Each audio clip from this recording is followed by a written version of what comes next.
Bible tells us in verse 3 that David went from there to Mizpah of Moab.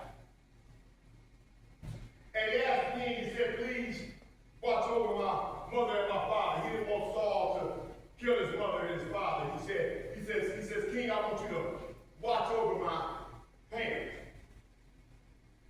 And the king agreed to do that. But David did not know which way to go. He was led to king of Moab, and that was the right place for his parents, but it wasn't the right place for him.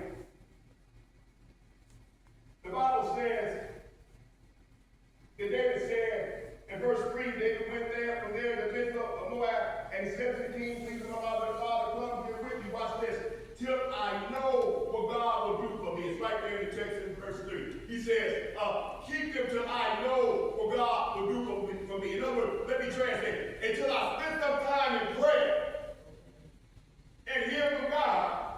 I just need my parents to stay here because right now, I don't know the right path to take. Remember, Saul wants to kill David.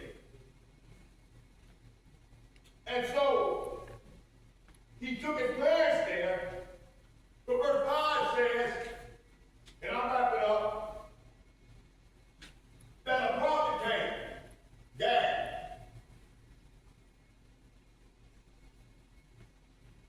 And the prophet told David, don't stay in the stronghold.